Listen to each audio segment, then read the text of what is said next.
Olá pessoal, tudo bem? É com muita alegria que enfim chegamos ao dia do nosso congresso, tá? Congresso esse que é o CONAESP, sua terceira edição, congresso totalmente online, gratuito, visando, focando tanto os profissionais de educação física e demais áreas de saúde, como os estudantes dessas mesmas áreas.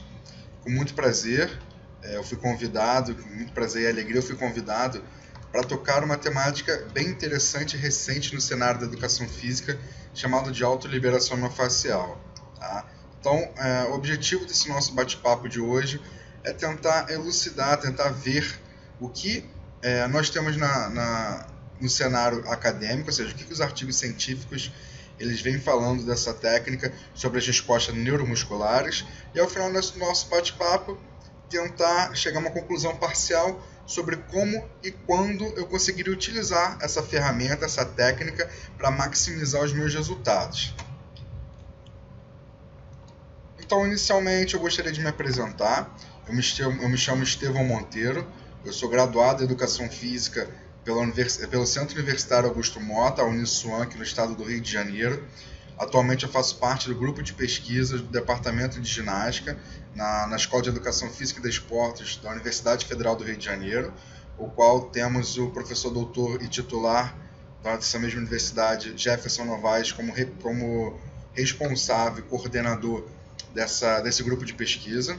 Dentro do nosso grupo de pesquisa nós temos várias linhas de atuação, e a linha a qual eu trabalho atualmente é a linha que envolve as técnicas de terapia manual, sejam elas realizadas de forma ativa, que é mais focado à nossa área de educação física, quanto as realizadas de forma passiva, ou mais focado para as técnicas e a área da fisioterapia. Tá? Então, atualmente, a nossa linha de pesquisa, o nosso grupo, ele é o maior publicador de artigos científicos sobre autoliberação miofascial, isso tanto no cenário nacional quanto internacional. Tá? Hoje, no ano de 2017, nós já temos 7 artigos publicados e mais alguns alguns em processo de avaliação e submissão. Eu também sou professor convidado de alguns cursos de especialização, o qual eu vou convidado junto ao meu orientador, tá? Tanto na Universidade Celso Lisboa, tá? Quanto na Universidade Castelo Branco, ambas aqui no estado do Rio de Janeiro. Tá? Sou certificado em Pilates, então trabalho tanto com Pilates quanto o Pilates de solo, quanto o Pilates em aparelho, e tanto o Pilates original quanto o Pilates mais, entre aspas, biomecanicamente adaptados para a melhor realidade do nosso cliente. Eu também sou certificado em treinamento funcional pela Core 360 Graus, tá? E atualmente, além de trabalhar nessa linha de pesquisa sobre autoliberação miofascial, eu também estudo as variáveis metodológicas do treinamento de força, variáveis essas principalmente focadas na ordem de execução dos exercícios e o intervalo entre séries. Tá? Eu também trabalho como personal trainer, ou seja, eu tenho minha aplicabilidade prática daquilo que eu estudo. Tá? Trabalho com treinamento individualizado e personalizado. Tá? Também sou professor substituto em algumas academias aqui do estado do Rio de Janeiro, aqui da cidade do Rio de Janeiro. Então, inicialmente, o nosso bate-papo será dividido em 3 partes. Tá? A primeira parte é a parte conceitual, no qual iremos definir e ilustrar o que seria fáscia. Tá? Vamos ilustrar e definir o que seria a técnica de autoliberação miofascial. Nossa segunda parte, nós vamos fazer uma revisão de literatura sobre os principais assuntos que nós vamos abordar nessas respostas neuromuscular. E terceiro e último, nós vamos focar tudo isso que nós vimos tanto no conceito quanto na revisão da literatura, na nossa aplicabilidade prática, ou seja, em quais regiões eu consigo aplicar a minha técnica e de qual seria a melhor maneira de aplicar essa técnica. Pois bem, então na nossa primeira parte, eu já lanço a primeira pergunta, já para inquietar esse nosso coração, esse nosso bate-papo, tá? Ao qual nós vamos tentar, ao decorrer desse nosso bate-papo, desmistificar e responder essa pergunta. Então, inicialmente, nós nos deparamos com o termo de autoliberação miofascial. É o termo que tanto se encontra no título desse nosso bate-papo, quanto é muito utilizado para vender alguma técnica, para a gente vender implementos, ou para nos vendermos aos nossos clientes. Tá? Então, se nós desmembrarmos o termo autoliberação miofascial, nós temos o primeiro auto, que remete à própria pessoa realizar o movimento, tá? Então se remete a uma técnica ativa. Liberação, que é o segundo termo, nos remete a liberar algo, algum segmento, alguma região alvo. E miofacial, mio de muscular e facial de face. Então seria uma técnica ativa, a qual o sujeito, o participante, ele realiza o movimento a fim de liberar, a fim de deixar manipular, né, deixar em melhor condições aquela minha face muscular. Então eu te pergunto, será que realmente esse termo é o mais correto a ser utilizado? Ou seja, será que realmente a técnica que eu utilizo ela é capaz de remodelar a minha estrutura da face? Então, ao decorrer desse nosso bate-papo, vamos tentar construir uma resposta plausível e um pouco mais coerente sobre essa termologia. A técnica de autoliberação miofascial, ela surgiu principalmente, né, inicialmente, melhor dizendo, no cenário da fisioterapia, com as técnicas de terapia manual, onde, como é de praxe na educação física, a gente observou resultados positivos e interessantes na técnica em outra área, nós adaptamos para o nosso cenário prático e desenvolvemos uma técnica similar. Ou seja, melhor dizendo, nós observamos que já existia a técnica de liberação miofascial, que é uma técnica de terapia manual da fisioterapia. Nós incluímos alguns instrumentos, como o foam roller, o stick, a bola, que nós vamos abordar e vou mostrar, e trouxemos essa técnica para o nosso cenário prático. Então, desenvolvemos o que nós conhecemos hoje e vamos discutir sobre como autoliberação miofascial. Se nós formos no PubMed, que é o principal site para nós pesquisarmos publicações, artigos científicos internacionais ou de revistas com boa classificação, bom fator de impacto nacional, nós observamos que ao indicar os principais descritores que nós temos, que é self-massage, self-myofacial release, foam rolling ou rolling massage, nós temos apenas 108 artigos publicados. Ou seja, hoje, dia 13 de outubro, que foi a data de gravação dessa nossa aula, é a data que eu utilizei como recorte temporal para fazer essa busca, nós temos apenas 108 artigos. Então, apesar de uma técnica muito praticada no cenário atual, principalmente no cenário de academia, de desporto, de alto rendimento, é uma técnica muito pouco estudada, ou seja, nós possuímos grandes lacunas e importantes lacunas que precisam ser exploradas para melhor prescrição dessa técnica. Quando nós fizemos uma progressão do número de publicações referentes à fáscia, ou seja, que englobam todas as técnicas referentes à fáscia, nós vemos que os primeiros relatos apareceram entre a década de 60 e a década de 70, e próximo ao ano de 2010, 2012, a gente tem a maior ascensão, ou seja, o maior número de publicações nesse recorte temporal observado. Mas olha que interessante, apesar dessa ascendente ela ser bem grande, ou seja, a minha linha ela é ascendente e tendendo a ter grande ascendência, ou seja, ela é mais inclinada, nós observamos que ainda são muito poucos os estudos voltados à área de face, ou seja, tudo que aborda a face.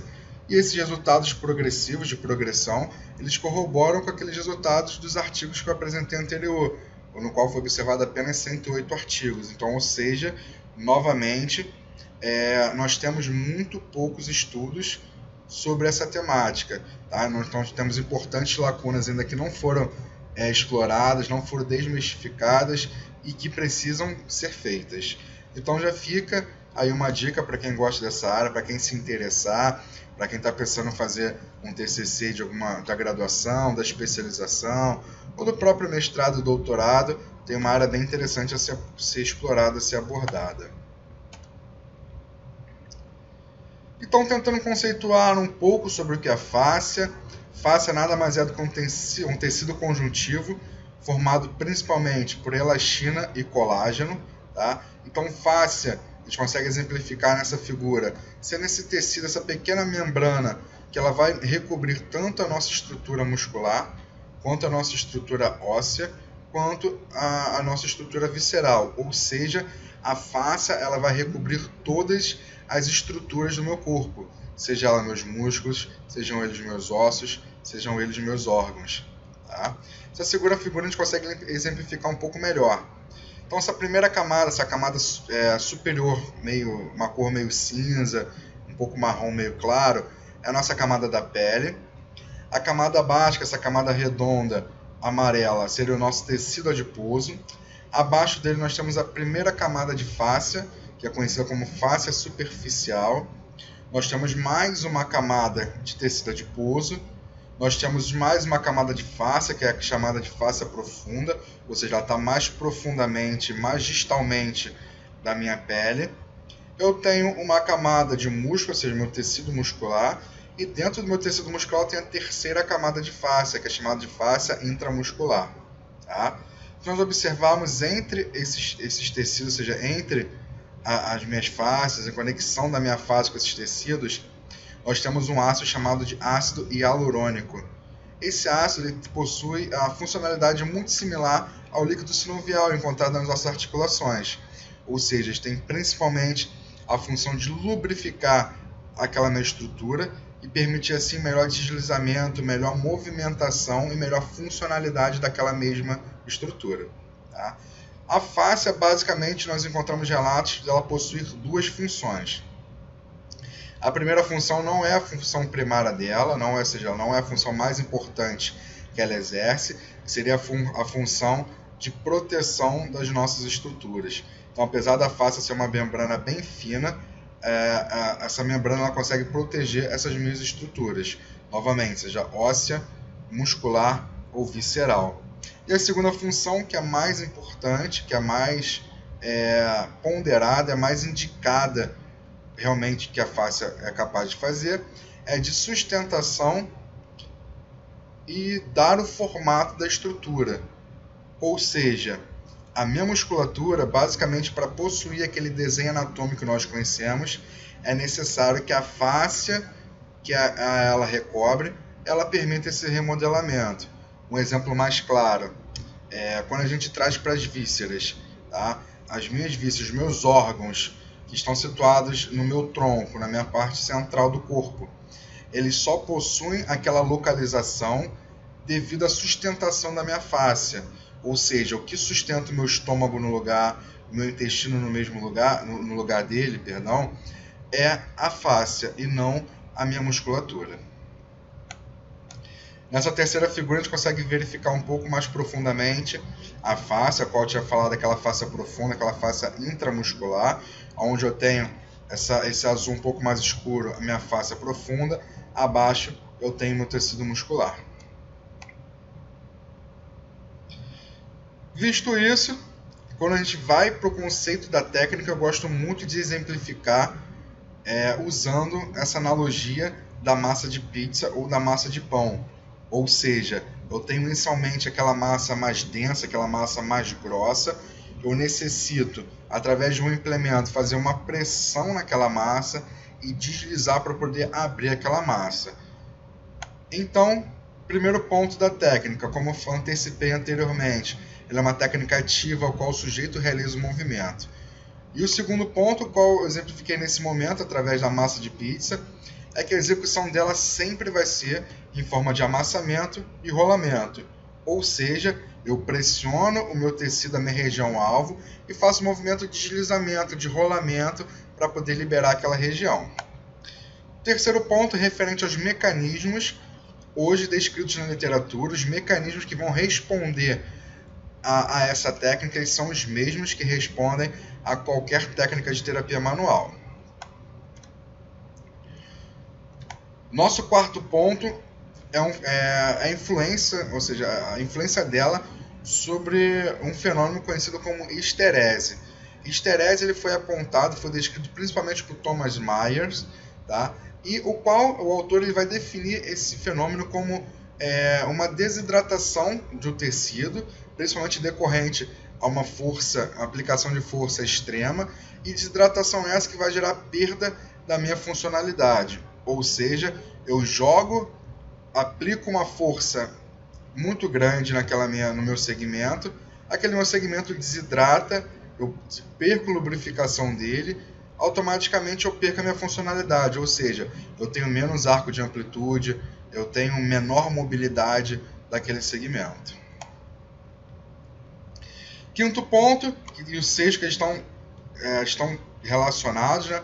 O quinto vai indicar que a técnica ela é capaz de reduzir, de diminuir os famosos trigger points ou pontos de gatilho, tá? E o sexto ele vai mais ou menos me dizer o que acontece no trigger point. Então nós temos 2 pontos, 2 visões hoje em cima dos trigger points. A primeira delas é que o trigger point ele é causado principalmente por um acúmulo, por um depósito de cálcio naquela região, tá? E o segundo ponto, a segunda visão, ele vai indicar que o trigger point está relacionado à menor viscoelasticidade daquele meio ácido hialurônico. Então, tanto a visão 1.1 quanto o ponto 2 é notória, a gente percebe, é perceptível na prática. Por exemplo, eu tenho a face anterior do meu antebraço. Se eu fizer uma leve pressão e deslizar saindo da face cubital até a região do meu punho, eu vou sentindo que eu tenho pequenos, entre aspas, caroços, pequenos nódulos, tá? Esses nódulos, esses caroços, eles são conhecidos como trigger points. São esses acúmulos, são essas restrições teciduais que nós temos. Sétimo ponto, outro fenômeno, segundo fenômeno apontado nesse nosso bate-papo, chamado de tensegridade. Inicialmente, a tensegridade ela foi desenvolvida na área da engenharia, ao qual, durante uma construção de um prédio, foi observado que se eu tirar um dos pilares de sustentação desse prédio, os demais pilares, os demais lados, os demais faces desse meu prédio, elas sofrerão consequências. Ou seja, eu tenho uma estrutura sustentada por 4 pilares. Se eu tirar um dos meus pilares e minha estrutura não tombar, significa que os outros 3 pilares eles estão compensando a falta desse um pilar. E, consequentemente, vai sofrer alguma ação. Ou seja, vai aparecer rachaduras no meu prédio, capaz da parede estufar e por aí vai. Tá? Então, dentro desse cenário, dentro dessa visão que começou inicialmente na engenharia, foi desenvolvido o conceito de biotensegridade. Ou seja, a biotensegridade vai apontar e vai dar sustento à afirmação de que o nosso corpo ele é interligado. Ou seja, se eu aplicar uma força no meu membro inferior, lá na minha face anterior de coxa, como nós podemos ver na figura do lado direito, consequentemente, o meu lado ipsilateral ele vai sofrer uma influência, consequentemente, o meu lado que não está sendo, o meu segmento que não está sendo trabalhado, ele também vai sofrer uma influência. Por exemplo, a ação está na face anterior da minha coxa, no meu quadríceps, nas minhas musculaturas anteriores. Eu estou influenciando todo o meu segmento do membro inferior do lado esquerdo e também estou influenciando o meu ombro lá em cima. Tá? Então, melhor exemplificando, partindo para a figura do lado esquerdo, eu tenho essa figura feita por elásticos e palitos, ou seja, palitos de fósforo, de dente, você conseguir adaptar. Tá? Se eu aplicar uma força longitudinalmente na face superior da minha estrutura, automaticamente eu estou gerando maior compressão, ou seja, estou diminuindo o meu espaço entre a minha região superior e inferior e, consequentemente, eu estou aumentando o meu espaço, ou seja, eu estou expandindo a minha face lateral. Então, eu aplico uma força, gero uma pressão, eu estou juntando os meus segmentos superior e inferior e, consequentemente, os meus lados estão se distanciando. Ou seja, independentemente da localização, do lugar que eu aplico essa força, todo o meu organismo, todo o meu sistema, ele está sendo trabalhado, eles estão sofrendo aquela mesma ação. Então, visto isso, quais as principais ferramentas que é possível que nós encontramos para realizar a técnica de autoliberação miofascial? A primeira delas é a mais conhecida, que é chamada de foam rolling ou foam roller. Tá? Nada mais seria do que esse rolo, que é bem conhecido, tá? Na figura 2, na figura do lado direito, desculpa, nós temos a exemplificação de uma posição para realizar a técnica, que seria a posição para a parte posterior de coxa, tá? Na figura do lado esquerdo, nós temos a exemplificação de como é esse rolo. Esse rolo é de uma empresa chamada Trigger Point, que é a principal hoje, considerada a principal fornecedora desse tipo de material, tá? É um material, um aparelho, um implemento, né, que é um pouco difícil de ser encontrado no Brasil, tá? Mas vale a pena para quem tiver, para quem quiser fazer um investimento, você realizar a compra. Se você reparar, ele tem uma característica que o núcleo dele, a parte interior, ela não é uma parte rígida, não é uma parte opaca, nós temos um espaçamento, tá? Nós temos diferentes tamanhos, temos rolos menores, médios e grandes.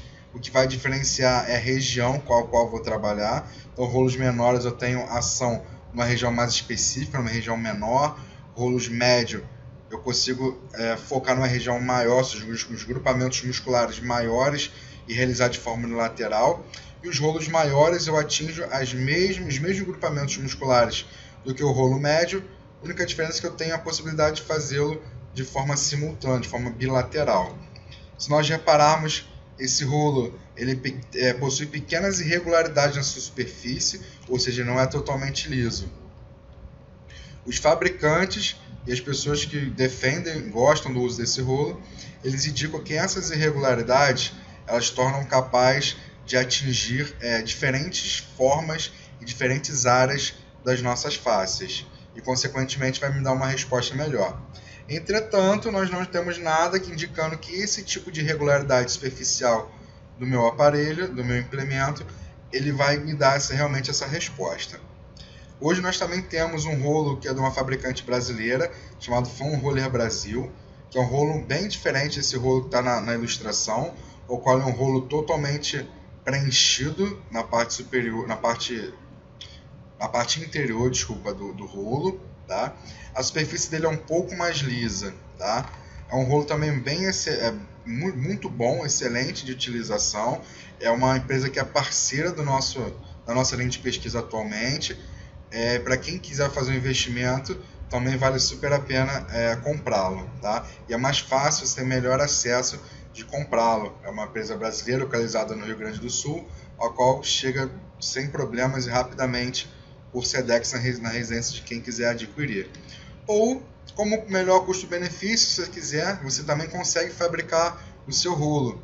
Hoje nós temos materiais que conseguem, entre aspas, simular os materiais reais utilizados no rolo.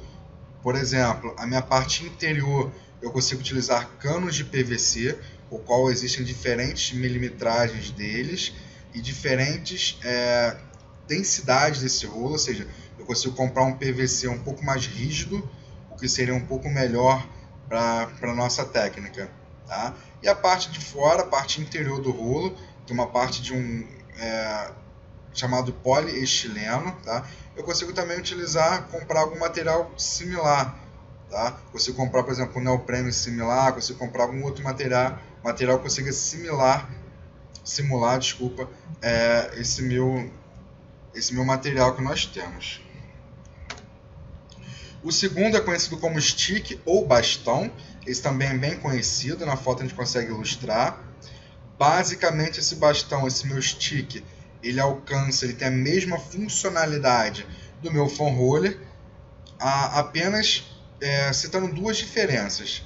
Primeiro é que nem em todas as áreas eu consigo realizá-las de forma confortável, na minha posição confortável para fazer, ou seja, a minha parte posterior do meu torso, ou seja, do meu tronco, a minha parte posterior de tronco, a minha parte superior de tronco, eu não consigo realizar o movimento, tá? Fica desconfortável para manter a posição. E a segunda diferença, que é a principal quando comparado ao foam roller, comparado ao rolo, é que com o bastão eu exerço menor pressão no meu tecido. Então eu vou voltar à minha figura do lado direito, no qual a gente consegue observar que a participante, a pessoa que realiza o movimento, ela precisa soltar o peso corporal, a massa corporal dela sobre o rolo, tá? Então automaticamente a pressão é maior do que o meu stick, tá? Aproveitando para abrir um parênteses em relação ao rolo, nós temos basicamente na prática duas formas, duas variáveis que nós conseguimos aumentar ou diminuir a minha intensidade, a minha pressão naquele rolo. Primeiro é o rolo que eu estou utilizando. Quanto mais rígido, mais denso o meu rolo, maior a pressão que eu exerço. Segundo, é em relação à massa corporal total. Quanto maior a massa corporal total do meu indivíduo, maior a pressão que eu estarei gerando. Terceiro também, que é bem conhecido, que é a bola. Tá? Aqui na ilustração, que é mais prática, mais usual de ser encontrado, é aquela bola de tênis, pode ser de qualquer marca, que é uma bola um pouco mais maleável, vai me gerar menor pressão. Tá? A bola tem uma particularidade que eu consigo utilizá-la em pontos focais específicos, por exemplo, a minha região plantar, a qual está sendo ilustrada na figura do lado direito. Eu posso utilizar diferentes bolas, posso utilizar desde essa bola de tênis, a qual está sendo exemplificada, quanto bolas um pouco mais rígidas, como uma bola de bilhar, que é uma bola de sinuca, como uma bola de lacrosse, que é um esporte americano. Posso utilizar bolas de golfe, tá? Posso utilizar diferentes bolas. Mas aí me vem muitas pessoas, o qual a gente troca essa ideia sobre a técnica, vem, mas Estevão, eu não tenho nenhum desses três materiais para utilizar, estou na academia e não consigo utilizar. Eu posso adaptar qualquer material para fazer essa prática, desde que eu respeite aquela minha regra que eu falei inicialmente. Eu faça uma pressão no meu tecido e faça um deslizamento sobre esse tecido. Então, eu estou lá na minha academia, estou lá no meu treino, eu posso pegar aquela corda que nós utilizamos no crossover para fazer o exercício de tríceps, de bíceps. A parte final dela, que não é uma bola, não é uma circunferência, é um pouco mais oval, eu consigo também utilizá-la para fazer o movimento. Ou então eu posso pegar uma bola de medicine ball e posso utilizar para fazer também o movimento, tudo bem? Então, continuando, eu faço a seguinte pergunta para vocês refletirem. Eu posso prescrever para todo mundo e a todo momento essa técnica?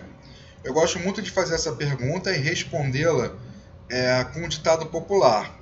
Nada é tão ruim que não sirva para todo mundo, como nada é tão bom que sirva para todos.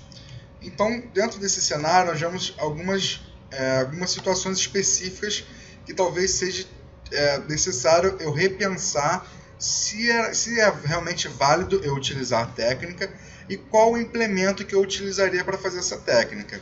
Como, por exemplo, quadro de osteoporose, osteomielite ou osteopenia, talvez não seria interessante eu jogar uma pressão em cima daquele tecido que já está machucado, tá? Daquele meu tecido ósseo que está machucado.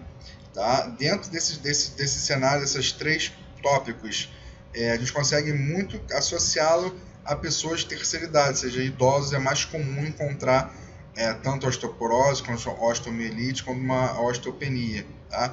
Então já é um grupo que talvez eu precise repensar a forma que eu vou utilizar. Primeiro que para sustentar a posição vai ser uma posição bem desconfortável para sustentar. E segundo que se realmente será, eu consigo, o meu público vai conseguir realizar o movimento de forma correta e de forma tranquila.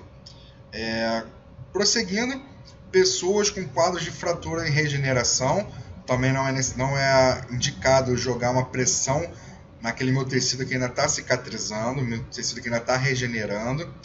Quadros de bursite, também não é interessante eu jogar a maior pressão naquele meu tecido lesionado, que eu vou gerar mais dor, a maior dor naquele meu quadro álgico, e posso piorar aquele meu quadro. Então aproveito também a bursite para abrir um parênteses e indicar que nós precisamos ter muito cuidado quando nós pegamos clientes, alunos com quadro de bursite.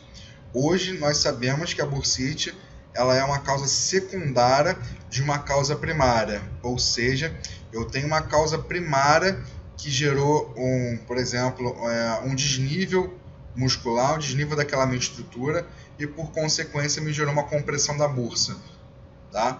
Um outro exemplo, por exemplo, eu posso ter sofrido um acidente de carro, o qual eu lesionei aquela minha estrutura articular, o qual, por consequência, comprimiu e inflamou a minha bursa e me gerou um quadro de bursite.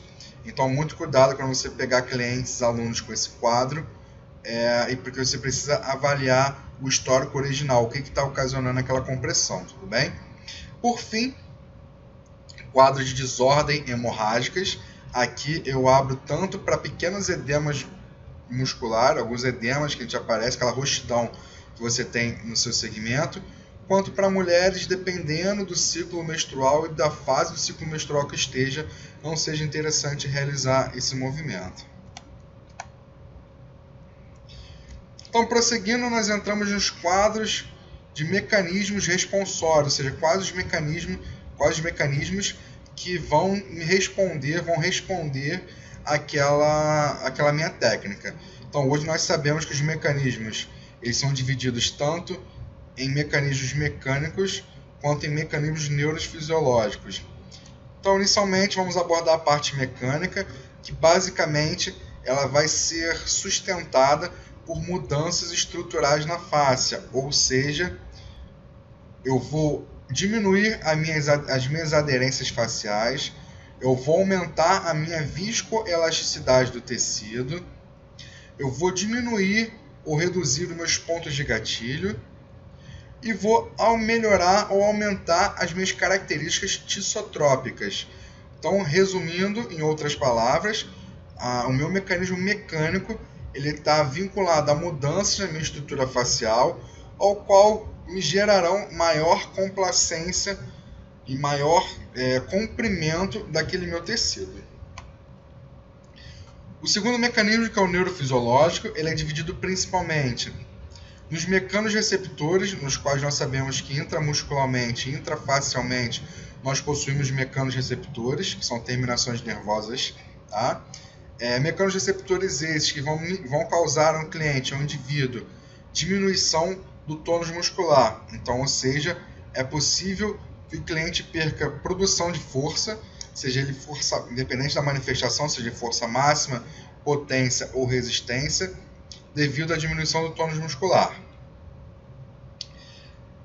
Também sabemos que nós temos mediadores supraespinais, que eles estão principalmente relacionados à minha modulação, à minha percepção de dor. Tá? Ou seja, eu tenho uma percepção X de dor, se eu realizar a técnica, eu, entre aspas, mascaro aquela minha percepção de dor, eu aumento a minha tolerância de dor e, por consequência, aumentaria um arco de movimento, ou seja, um ganho de amplitude articular momentânea naquele segmento que eu estou testando. Também sabemos que tanto as técnicas de terapia manual quanto a autoliberação miofascial, ela induz um quadro chamado de analgesia.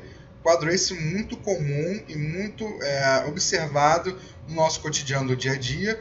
Um exemplo claro, nós fazemos uma atividade, um esforço muito grande, nos gera dor e, por consequência, algumas pessoas acabam tomando remedicações, fármacos para diminuir essa dor, os famosos analgésicos. Então, os analgésicos, eles induzem de forma exógena, essa analgesia, ou seja, essa diminuição da dor. Então, nós sabemos que o nosso organismo também é capaz de induzir esse efeito e as técnicas de massagem, de terapia manual, de autoliberação miofascial é capaz de fazê-lo.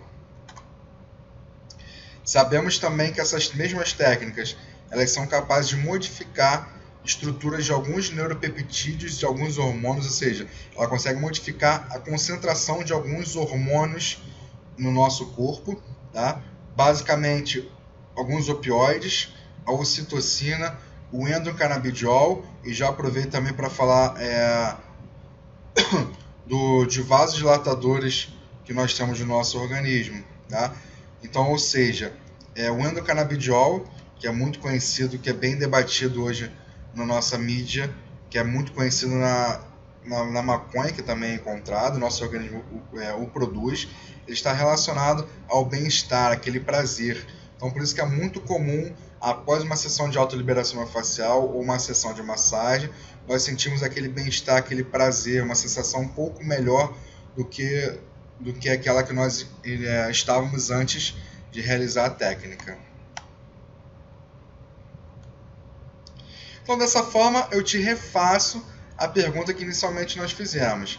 Será que a autoliberação miofascial realmente é o melhor termo para classificar e para utilizar nessa técnica?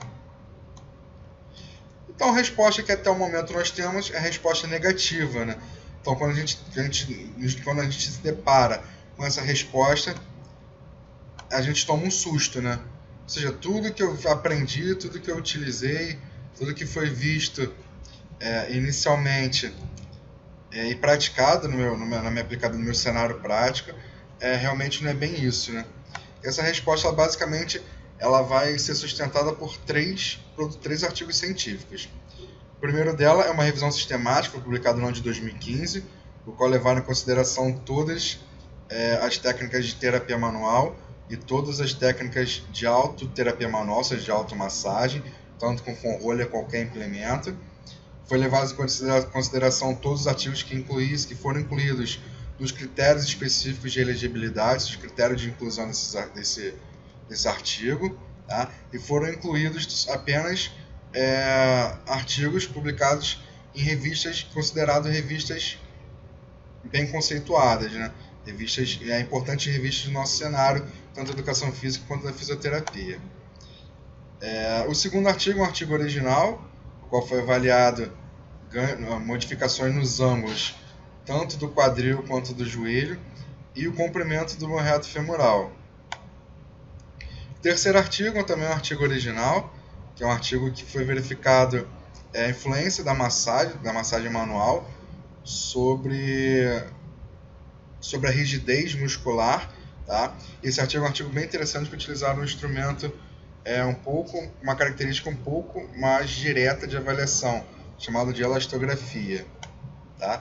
E todos esses três artigos foram encontradas respostas negativas em relação às técnicas da influência dela sobre o meu tecido facial, tá? Então, tanto a minha revisão sistemática quanto os dois artigos originais, eles não foram capazes de sustentar que a técnica realmente remodele a minha estrutura facial.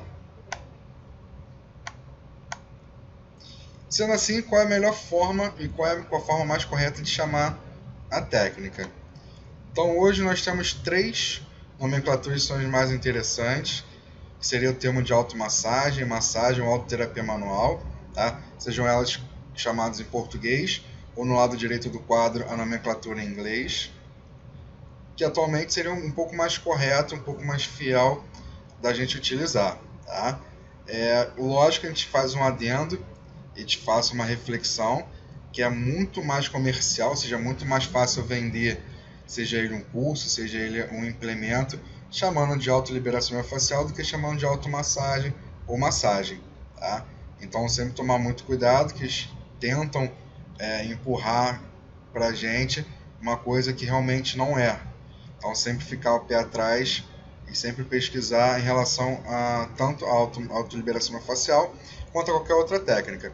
Então a partir de agora, daqui em diante, vamos chamar apenas de automassagem essa nossa técnica. Então na revisão de literatura, que é o segundo ponto que a gente vai tratar nesse nosso bate-papo, sabemos que ela exerce influência na dor muscular de início tardia, no número de repetições máximas, na minha amplitude articular, principalmente de forma aguda, que é a única que nós encontramos até o presente momento, no meu padrão de movimento, e também apesar de não estar relacionado a esse nosso bate-papo, a gente sabe que ela tem uma melhora na função endotelial e uma melhora na minha função vascular. Então, inicialmente, vamos abordar a dor muscular de início tardia, o qual só temos publicados na literatura 2 artigos, os quais os 2 artigos foram conduzidos pelo mesmo grupo de pesquisa, tá? Nesse primeiro artigo, os autores tiveram o objetivo de tentar compreender a eficiência do foam roller como uma ferramenta de recuperação, tá? Utilizaram como métodos 8 homens, 10 repetições e 10 séries no agachamento, então utilizaram carga de 70% de 1 RM. Na prática, nós sabemos que essa porcentagem de carga é uma porcentagem considerada moderada, ou seja, se eu fizer até minha falha muscular concêntrica, eu consigo fazer em torno de 14, 15 repetições com essa carga. Foi realizada medida pré e medida imediatamente após, e foi mapeada durante 24, 48 e 72 horas após. Tá? Uma coisa importante, foi realizado um questionário de dor, ou seja, era um questionário autorrelatado, o qual o avaliador perguntava para o avaliado ao início do protocolo e ao final do protocolo, dentro desses intervalos, qual era a dor numa escala de 0 a 10 que ele estava no momento. Então foi utilizado apenas o foam roller, série, volume total bem curto, apenas uma série de 60 segundos, o qual 45 segundos foi realizado o movimento e 15 segundos de recuperação. Tá? A cadência foi controlada, dava mais ou menos um rolamento a cada 1 minuto. Foi utilizado apenas região anterior, lateral, posterior, medial de coxa e a região do glúteo. Como resultado, tá, a gente vê todas as variáveis testadas no artigo, mas vamos nos basear apenas a resistência à pressão. Então a parte superior foi o grupo que fez o foam roller, e a parte inferior o grupo controle, ou seja, o grupo que não realizou, só realizou apenas o agachamento. Tá? Então nós podemos observar que anterior, ou seja, inicialmente, antes de fazer a técnica, não tem uma diferença tão grande entre os dois grupos. Tá? Quando nós vamos para 24 horas, nós temos uma tendência a ser maior no meu grupo foam roller do que o grupo controle. 48 horas, que é o pico da minha dor muscular de início tardia, o meu grupo controle também teve uma maior resistência a essa dor. E 72 horas eu mantive o mesmo padrão com uma maior resistência à dor para o grupo foam roller. O segundo artigo foi utilizado o mesmo objetivo, né, que é tentar compreender a eficiência do foam roller como uma ferramenta de recuperação. Foi utilizado 20 mulheres, então trocou o sexo. Utilizado o mesmo protocolo, 10 séries, 10 repetições no agachamento, com 70% de 1 RM. Foi realizada a medida pré, medidas imediatamente após e mapeada durante 24, 48 e 72 horas após. Foi utilizado um questionário de dor, novamente aquele mesmo questionário autorrelatado. Tá? Foi utilizado novamente o foam roller para as mesmas regiões, anterior, lateral, posterior, medial de coxa e glúteo, e durante 60 segundos essa técnica sendo realizada em cada uma dessas regiões. Como resultado, nós podemos observar que o grupo mais escuro também a resistência à dor, né? O grupo mais escuro é o grupo foam roller, o grupo mais claro é o grupo controle. Nós observamos que o grupo foam roller teve uma resistência maior, tanto 24 horas, aumentando essa distância em 48 horas e aumentando essa distância em 72 horas. Então os dois artigos eles vão sustentar que até o presente momento a técnica de autoliberação miofascial, de automassagem, ela é interessante para melhorar e reduzir a minha dor muscular de início tardia. O segundo ponto é a relação amplitude articular, onde 90% dos artigos se encontram, na literatura se encontram. E o primeiro artigo trabalhado é um artigo do nosso grupo de pesquisa, o qual nós investigamos possíveis modificações na minha flexão e extensão de quadril de forma passiva, tá? Realizadas após diferentes volumes de foam roller e roller massagem, que é o meu stick, meu bastão. Foram utilizados 10 homens, realizamos medida pré, medida imediatamente após e utilizamos a técnica de goniometria. A técnica de goniometria ela vai me dar em graus qual é a minha amplitude articular daquele segmento. Foi utilizado também o foam roller e 2 volumes diferentes, 60 e 120 segundos, e utilizamos apenas os isquiotibiais, seja os posteriores de coxa, de forma unilateralmente. Então, como resultado, FR é foam roller, RM seria o bastão, 60 e 120 segundos. Então vamos focar apenas no delta percentual, que seria o percentual de diferença entre o meu resultado pós e o meu resultado pré. A gente vê que todos eles, independente do volume, independente do implemento, apresentou melhora, tá? Sendo que uma tendência a maiores volumes terem melhores respostas referente a menores volumes, e o meu foam roller apresentar melhor resposta em relação ao meu bastão. Tá? Os resultados para flexão de quadril. E quando nós vemos a extensão de quadril, segue a mesma tendência. Maiores volumes apresentam melhores resultados e maiores pressões apresentam melhores resultados. Tá? Então esse artigo ele tendencia a dizer que maiores pressões e maiores volumes sejam a melhor é o melhor caminho para a gente aumentar a minha amplitude articular aguda de movimento. Esse artigo é um artigo bem interessante, que vou até voltar. Se a gente observar que foi utilizado apenas os isquiotibiais, tá? E verificamos movimentos de flexão e extensão de quadril.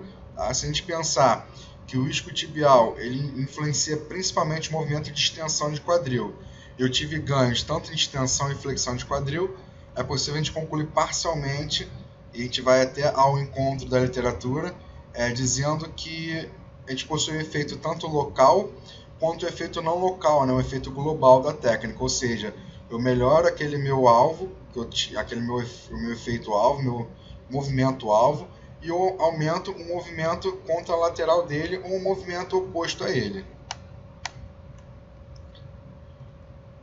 O segundo artigo é um artigo também bem interessante, tá? O qual comparou a técnica,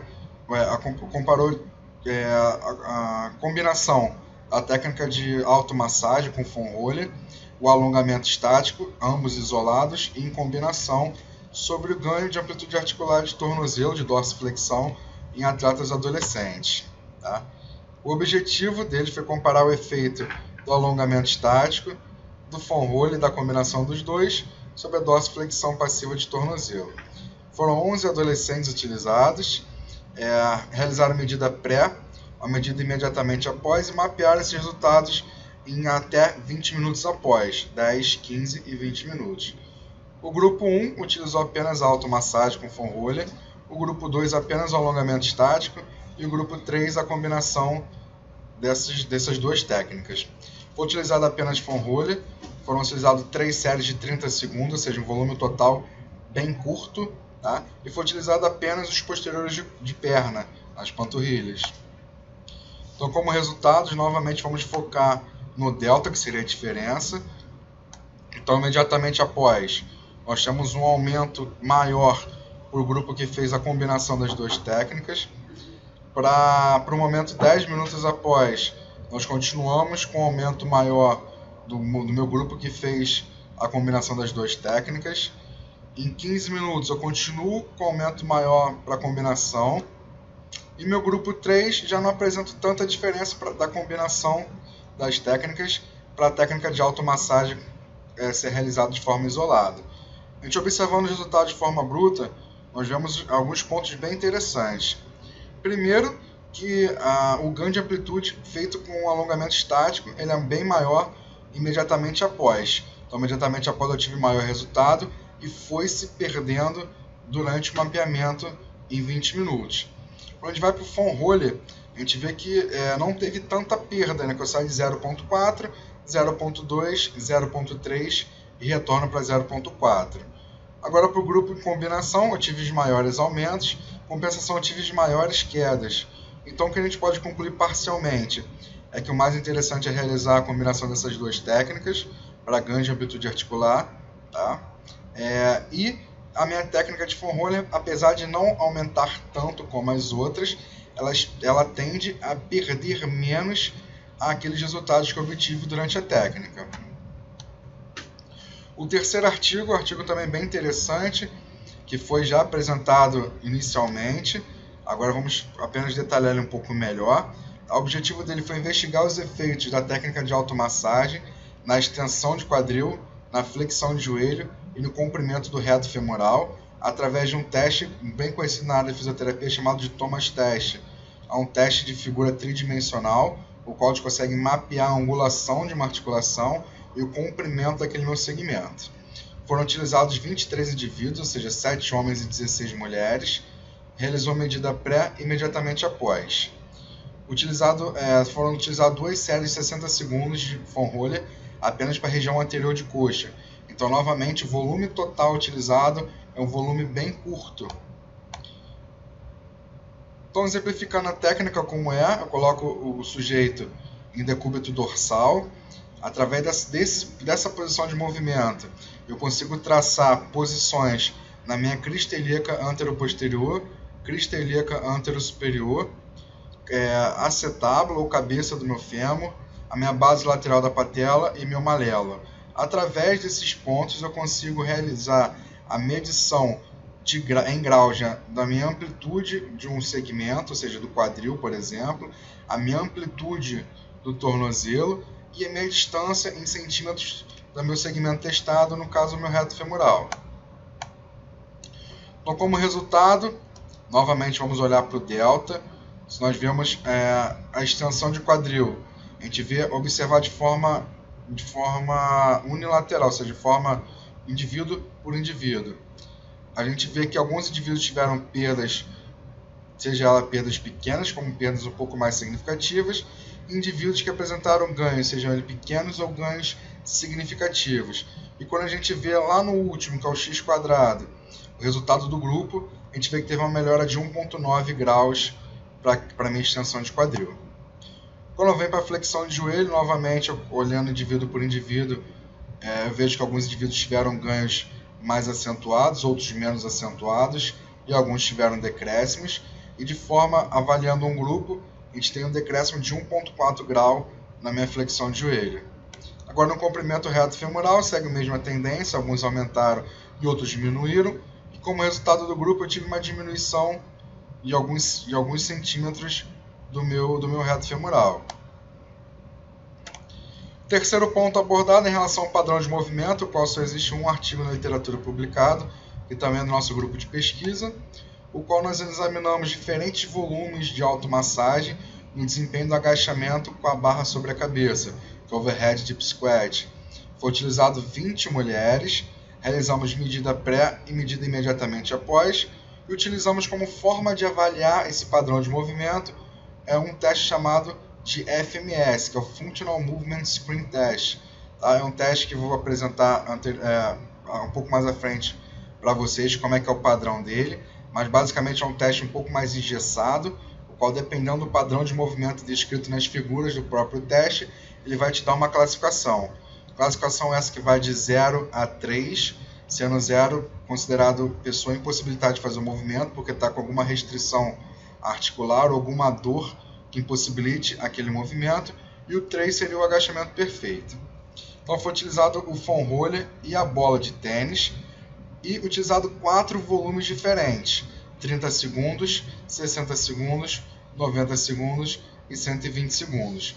Utilizamos a região do dorsal, que foi realizado de forma unilateral, a região do trato iliotibial, o tensor da face lata, também utilizado de forma unilateral, e a região plantar, que é a sola do meu pé, também realizada de forma unilateral. Então, essa é a classificação do FMS teste. Tá? A classificação é feita, como falei, por numerações. Então, a linha 1, que é a figura A e B, seria considerada uma classificação 1.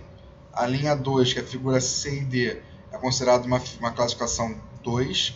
E a linha 3, que são as figuras E e F, considerado uma classificação 3, ou seja, um movimento perfeito.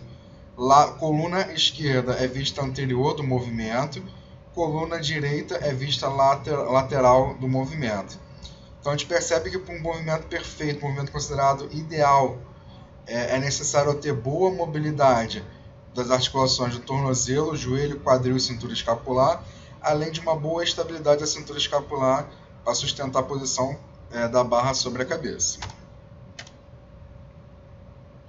Então, como resultados, isso aqui são os resultados da parte lateral de coxa, do meu trato iliotibial.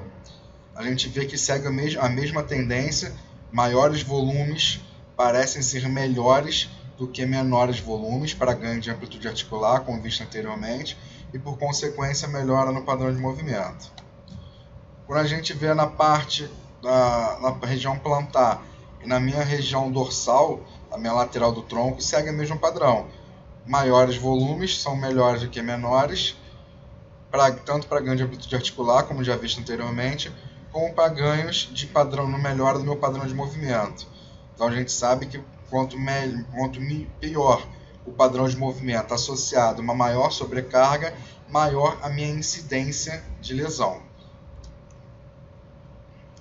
Quarto, em relação à minha força muscular, o qual nós vamos focar a minha manutenção, minha produção de repetições máximas. Nós temos 2 artigos publicados na literatura, ambos os artigos são do nosso grupo de pesquisa, o qual os 2 artigos tiveram o mesmo objetivo, O que diferenciou um artigo do outro foi o segmento alvo que nós testamos.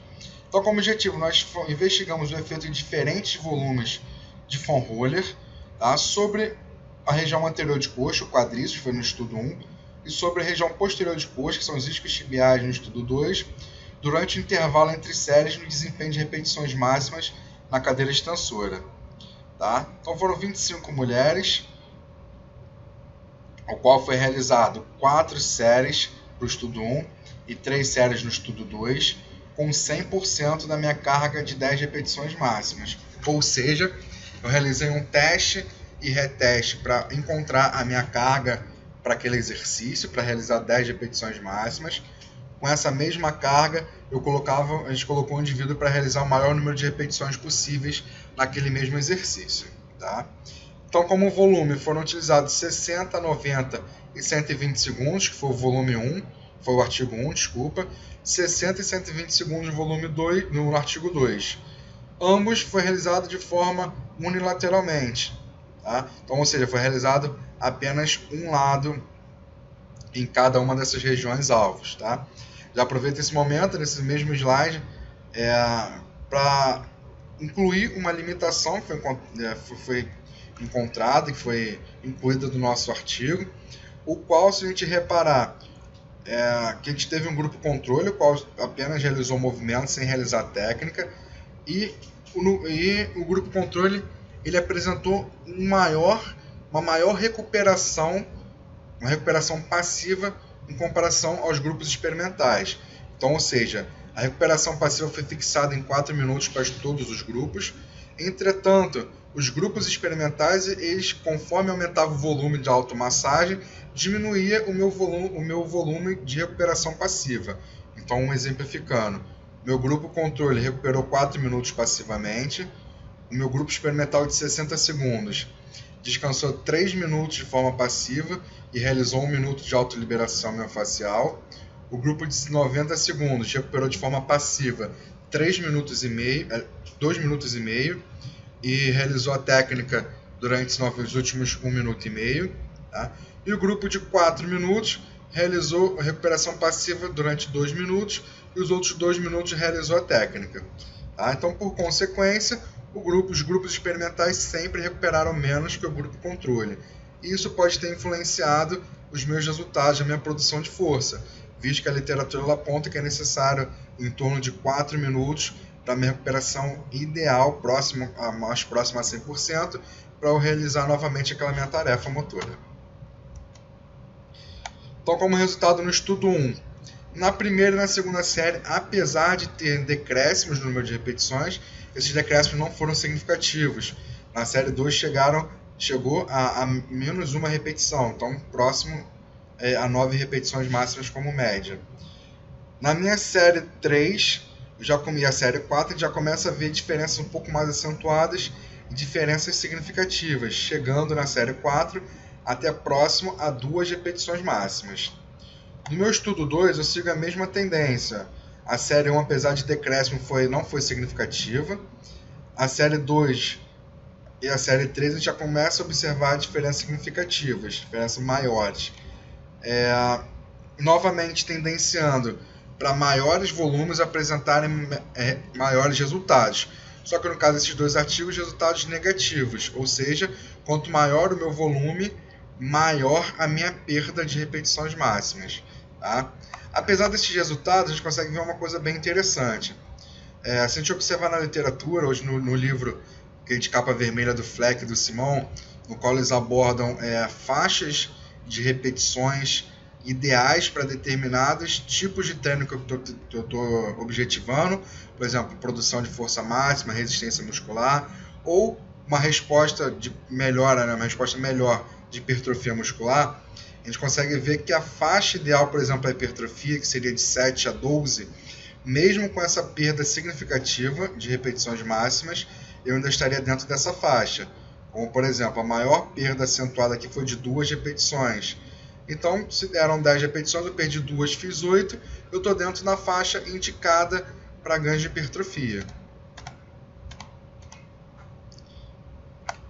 Então, ainda não acabou, pegadinha do malandro, temos apenas mais um artigo para a gente discutir, o qual é considerado o principal artigo publicado até o presente momento, um artigo bem recente, que apesar não foi publicado, né, já foi aceito, mas ainda não foi publicado, no principal periódico que nós temos de treinamento de força, que é o Journal Strength Condition Research, o qual eles tentaram comparar 3 níveis de pressão, baixa, moderada e alta, sobre os ganhos de amplitude articular, sobre a produção de força isométrica máxima e sobre o desempenho de salto unilateral. Então os autores eles pegaram uma lacuna, uma inquietude que a gente tinha em relação às pressões, qual a pressão ideal a ser utilizada. Tá? E essa inquietude, essa diferença, era um debate bem grande que tinha entre a área de educação física e a área da fisioterapia. O qual a área da fisioterapia indicava que não era necessário, não era o ideal realizar grandes pressões, ou seja, o indivíduo não poderia sentir dor ao realizar o movimento, e a área da educação física rebatia dizendo que o indivíduo deveria realizar o movimento na maior pressão, ou seja, soltar o maior peso, a maior pressão possível no rolo durante o movimento. Então a hipótese inicial dos autores era que, independente da pressão, todos aumentariam a amplitude articular de movimento. Então eles calcularam a pressão através da percepção relativa de dor do indivíduo. Então o indivíduo autorrelatava através de um questionário, uma escala de 0 a 10, qual era aquela pressão que ele estava sentindo. Eles fizeram uma entrada randomizada de protocolo através de um site, que é bem interessante, que o site ele vai direcionando qual indivíduo vai começar em qual protocolo. Eles utilizaram o bastão como implemento de automassagem. Na verdade, pela foto, que eu vou mostrar um pouco mais à frente, não foi uma automassagem, sim uma massagem realizada de forma passiva. Utilizaram 3 séries de 60 segundos, volume total bem curto, sobre a região anterior de coxa. Eles fizeram uma avaliação inicial, tá? Recuperaram 10 minutos, replicaram essa avaliação, tá? Realizaram aquecimento no círculo ergômetro, ou seja, aquele aquecimento cardiorrespiratório mais comum, colocaram em torno de 60 a 70 RPMs, que são rotações consideráveis, rotações baixas. Então a intensidade da minha recuperação não foi a intensidade do meu aquecimento, ele não foi uma intensidade considerada alta, tá?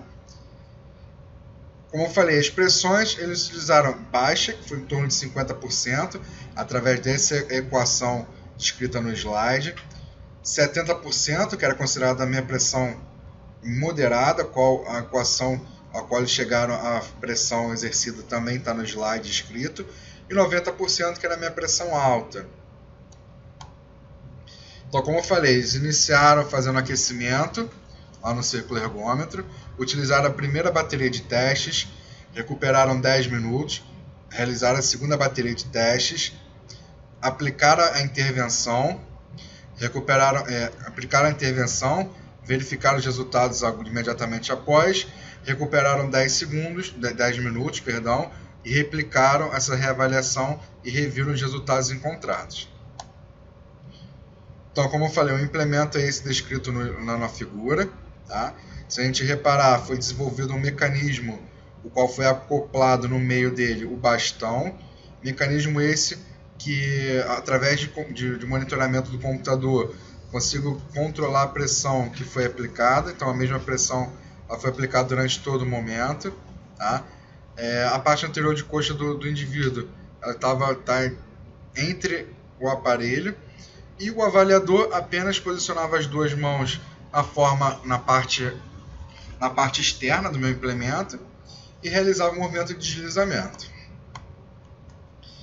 Então, como resultado, na amplitude articular ativa, foi observada diferença significativa para o meu momento imediatamente após, com o momento 5, e meu momento 10 minutos após, quando comparado àquela minha segunda medida de repouso. Foi aquela minha segunda medida com intervalo de 10 minutos.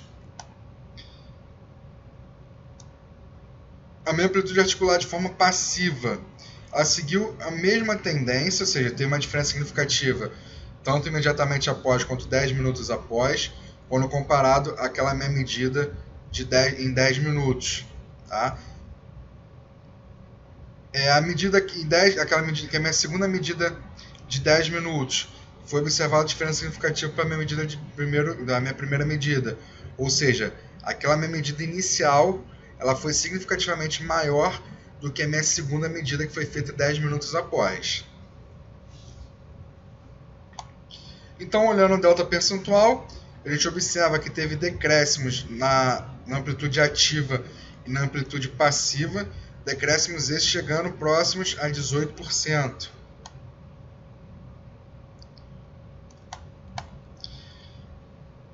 Quando eu venho na minha produção de força, ou seja, a minha força produzida, meu desempenho de saltos unilateral, a gente observa também o delta percentual com perdas de até 4% por baixa pressão, referente aos demais. O tempo de contato no solo não teve tanta diferença assim, não teve diferença significativa. A compensação apresentou um aumento de 2,8% para a minha pressão moderada. A minha produção de força isométrica máxima, eu apresentei melhoras, aumentos também não significativos, já em torno de média de 1,2%, tá? E perdas de até 7,4% no movimento de flexão em relação à média.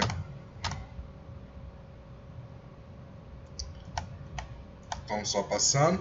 Então, a gente teve diferença significativa na contração voluntária máxima. Eu tive aumento de 6% na minha produção de força de flexão de joelho no primeiro teste, quando comparado ao segundo teste. Eu tive aumento de 4,8% na minha força de flexão de joelho no primeiro teste, quando comparado ao segundo teste. Então, de forma de conclusão parcial daqueles autores, eles concluíram que, independentemente da intensidade, pressão ou carga, né, a amplitude do movimento ela aumentava ela era influenciada de forma igual. Ou seja, eu não tenho diferença se eu aplicar pressões baixas, pressões moderadas ou pressões altas. Dessa forma, né, sendo assim, ela acaba respondendo até de forma positiva para nós de educação física, o qual na nossa prática, nosso cenário de aplicação prática, a gente não tem tanto controle da variável de intensidade que eu estou exercendo em cima do rolo, do meu implemento. Tá? E sendo assim, por esses resultados baseados nesse artigo, a gente fica um pouco mais tranquilos ao sugerir, a solicitar que o cliente, o indivíduo, o nosso aluno de personal, o nosso aluno da academia, ele solte e exerça maior influência, maior pressão que ele consiga em cima daquele rolo, daquele implemento.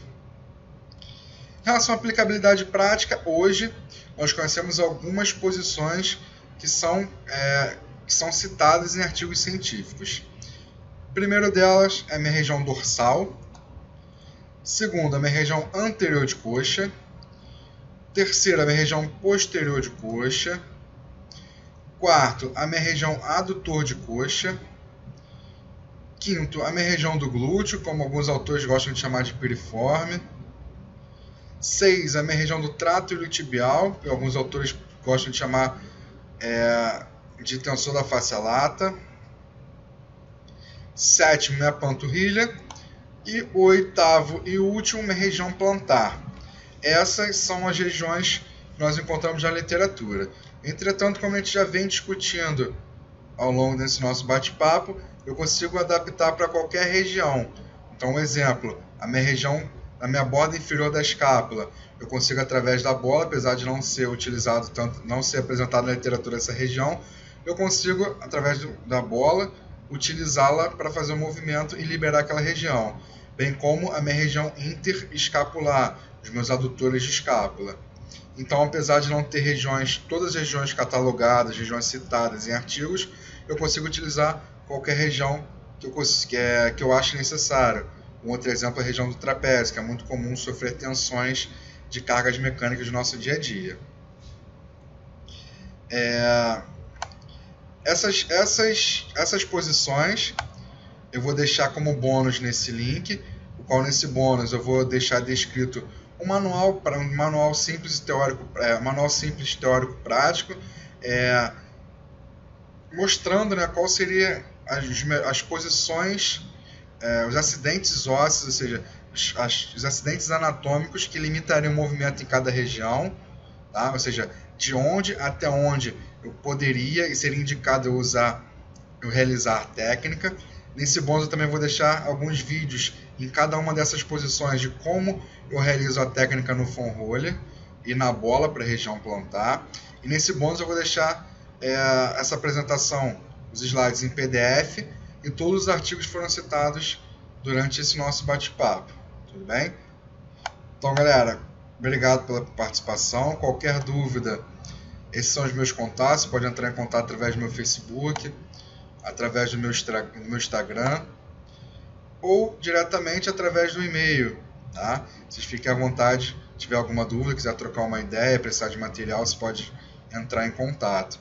Deixo também o meu contato numa plataforma chamada ResearchGate, que é uma plataforma onde os cientistas, as pessoas que trabalham produzindo ciência, tanto na área de educação física quanto todas as outras áreas, elas utilizam, fazendo uma analogia como se fosse um Facebook só de pesquisadores. Então, se você tiver interesse em participar, basta você ter um e-mail corporativo, ou seja, um e-mail vinculado à sua universidade. Você pode ser aluno, professor, funcionário, você consegue se cadastrar e você consegue ter esse network com outros pesquisadores do mundo inteiro. Então, se quiser entrar lá, tem alguns artigos meus que são publicados lá. Então é isso aí, galera. Obrigado pela participação e até uma próxima.